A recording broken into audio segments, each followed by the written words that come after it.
अस्सलाम वालेकुम। उम्मीद करता हूँ आप सब लोग ठीक होंगे। आज बहुत ही इम्पोर्टेंट बात आप लोगों से शेयर करनी है ताकि जब आप कनाडा आएँ तो इस बात का बहुत ख्याल करें। विजिटर वीज़ा काफ़ी लोग अप्लाई करते हैं, जिसमें कुछ लोगों को कनाडा का विजिटर वीज़ा मिल भी जाता है। जब उनको वीज़ा मिलता है तो बस उनका यही प्लान होता है कि अब हम टिकट कराएं और कनाडा जाएं। रिसेंट ही एक ऐसा केस हुआ है जिनका विजिटर वीजा लगा हुआ एयरपोर्ट के ऊपर सीबीएसए इमिग्रेशन ऑफिसर ने उनका कैंसिल कर दिया है। वो क्यों कैंसिल किया है वो भी डिटेल में आप लोगों के साथ शेयर करता हूं, और आपको मैं वो स्टैम्प भी दिखाता हूं, वीजा भी दिखाता हूं जहां पे वो लिखा हुआ है कि इनका वीजा कैंसिल किया है। काफी लोग जो हैं वो कंसल्टेंट से अपना वीजा अप्लाई करवाते हैं। कंसल्टेंट्स कहते हैं कि आप हमें पासपोर्ट दे दें, अपना सीएनआईसी दे दें और फीस दे दें। ये तीन चीजें आप हमें प्रोवाइड कर दें, हम आपका वीजा अप्लाई करेंगे और आपको वीजा जो है मिल जाएगा। वो फेक डॉक्यूमेंट साथ अपलोड करते हैं, जिसका आप लोगों को पता भी नहीं होता है कि उन्होंने कौन से डॉक्यूमेंट्स अपलोड किए हैं, क्या लेटर में उन्होंने लिखा है। जब वो आपका वीजा अप्लाई करते हैं, फिर उसके बाद आपका वीजा लग जाता है तो आप लोग कहते हैं कि बस अब हम कनाडा जाएं। अब आप जैसे ही कनाडा के एयरपोर्ट पे इंटर होते हैं, चाहे आप टोरंटो पे हो, कैलगरी हो, वैंकूवर हो, कहीं पे भी आते हैं, सीबीएस वाले वहां पे बैठे होते हैं। जो इमिग्रेशन ऑफिसर होता है वो आप लोगों से क्वेश्चन करते हैं। ये सीबीएसए वाले बैठे होते हैं, वो सबसे नहीं, वो जिसके ऊपर उनको डाउट होता है या कुछ ऐसे होता है वो उन लोगों से क्वेश्चन वगैरह करते हैं। इनसे उन्होंने क्वेश्चन वगैरह किए। अब शायद हो सकता था कि उनको कोई इनके ऊपर डाउट हुआ हो या इनको कुछ इंफॉर्मेशन हो उनके बारे में, तो इनको उन्होंने बुलाया और इनसे क्वेश्चन वगैरह किए कि आप यहाँ पे किसके पास आए हैं, आपने स्टे किसके पास करना है, आपको किसने इनवाइट किया है। जो जो इन्फॉर्मेशन आपने दी होती है वो सब भी आपसे पूछते हैं। अगर आपने 100% उनको आंसर सही दे दिए हैं तो वो फिर कहते हैं कि ठीक है, वो आपसे सेटिस्फाइड हो जाते हैं तो फिर आपको ओके करते हैं।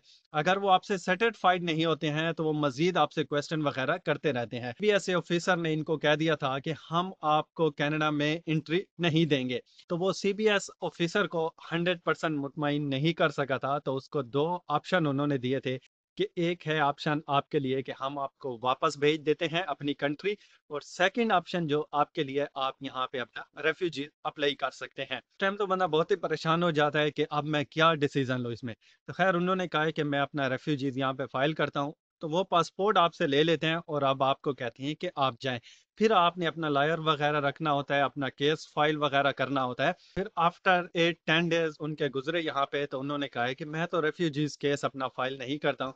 फिर वो सीबीएस वालों से रिक्वेस्ट करते हैं कि मैं अपना रेफ्यूजीज का फाइल, जो मैंने केस लगाया था, उसको मैं विदड्रॉ करना चाहता हूँ। तो वो फिर आपको एक फॉर्म वगैरह देते हैं, वो फॉर्म आपने फिल करना होता है और उसके ऊपर वो साइन वगैरह आपने करने हैं कि मैं यहाँ पे रेफ्यूजीज नहीं डालता हूँ।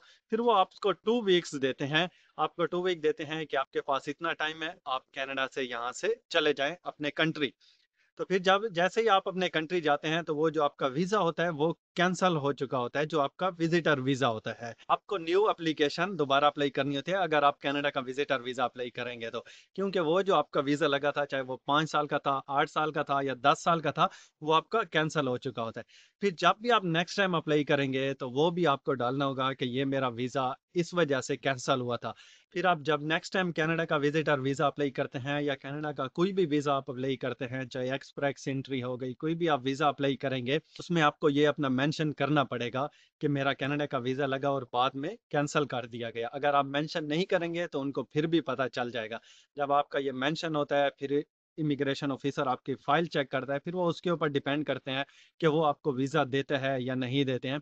क्योंकि वो लास्ट उनका ऑलरेडी आपके पास केस होता है, आपने फेक डॉक्यूमेंट्स लगाए थे या आपने झूठ बोला था, तो उनके पास वो सारे प्रूफ होते हैं। अभी आप कंसल्टेंट से अप्लाई करवाएं, आपको अपनी इस डॉक्यूमेंट्स का पता होना चाहिए कि आपने क्या क्या डॉक्यूमेंट्स कंसल्टेंट को दिए थे, कंसल्टेंट ने क्या डॉक्यूमेंट्स उसके साथ अपलोड किए थे और आपको वीजा मिला। काफी लोग हैं मुझे मैसेज करते हैं कि सर कंसल्टेंट हमें कहते हैं कि हमारे पास इनविटेशन लेटर है, वो हम इनविटेशन लगाएंगे और आपको जो है ना कनाडा का वीजा मिल जाएगा। देखिए इनविटेशन लेटर लगाने से कुछ भी नहीं होता है। इनविटेशन लेटर के साथ जिनका वो लगा रहे हैं उनका, अगर वो कैनेडियन सिटीजन है उनका पासपोर्ट लगता है, अगर वो परमानेंट रेजिडेंसी है उनका वो लगता है, बैंक स्टेटमेंट लगती है, उन्होंने यहाँ पे टैक्स फाइल किया होता है वो लगाना पड़ता है, तो जॉब यहाँ पे कर रहे हैं वो उनको शो करवाने पड़ते हैं, उनका घर रेंट पे है, उनका घर अपना है, ये सारा कुछ बताना होता है। ये सारी पेपर देने होते हैं इनविटेशन लेटर के साथ, तब भी जाके आपका इनविटेशन लेटर वो ऐसा समझे ऑथेंटिक होता है। अब जो ऐसे कोई कंपनी से आपको भेजे तो उनको भी अपना प्रूफ वगैरह देना पड़ता है। अब ये जो कंसल्टेंट बैठे हैं ये आपको कह देते हैं कि हम आपका लगाते हैं, ये सारे फेक लगाते हैं। जब आपको वीज़ा मिल जाता है, आप एयरपोर्ट पे आते हैं तो वो आपसे पूछते हैं कि आपका इनविटेशन लेटर था वो किस कंपनी ने दिया या आप किस काम के लिए आ रहे हैं। तो आपको वो पता ही नहीं होगा तो इमिग्रेशन ऑफिसर जो आपसे पूछ रहा होगा तो उसको तो डाउट होना है।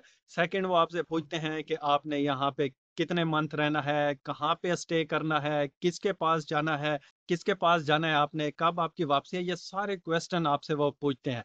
जब आपको इन क्वेश्चन का पता ही नहीं होगा तो वेस्टली वो आपका वीज़ा कैंसिल करेंगे और आपको वापस भेजेंगे, या आपको कहेंगे कि आप यहाँ पे अपना रेफ्यूजी या साइलम का केस डालें। तो इन चीज़ों का आप बहुत ख्याल करें, केयरफुल रहें। अगर आप अपने कंसल्टेंट से अप्लाई करवा रहे हैं तो आपको हर एक चीज़ की इंफॉर्मेशन होनी चाहिए। अगर हो सके तो हर एक चीज़ की इन्फॉर्मेशन होनी चाहिए, और आप ये करें कि जो डॉक्यूमेंट्स उन्होंने साथ लगाए हैं वो डॉक्यूमेंट्स आप अपने पास भी रखें, कि ताकि आपको भी पता हो कि आप जब भी एयरपोर्ट पे जाएं तो आप इमिग्रेशन ऑफिसर को सही आंसर दे सकें अगर वो आपसे पूछते हैं।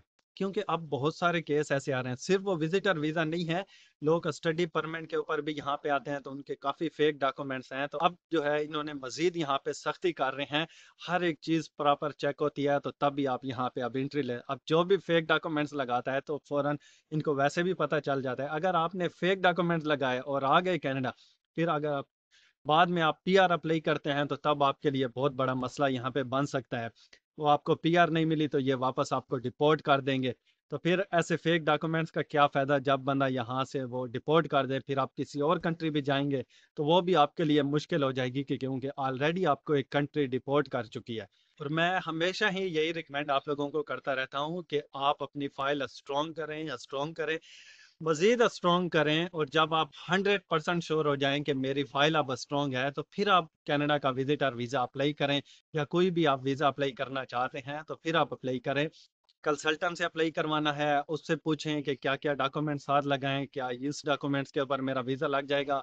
खुद भी आप सर्च करें, आईआरसीसी वेबसाइट के ऊपर भी सारी इंफॉर्मेशन वहाँ पे दी होती है कि क्या क्या रिक्वायरमेंट होती है। जब आप खुद 100% श्योर हो जाएं तो फिर आप कनाडा का वीज़ा अप्लाई करें। उम्मीद करता हूँ आज की वीडियो आप लोगों के लिए काफ़ी हेल्पफुल भी होगी।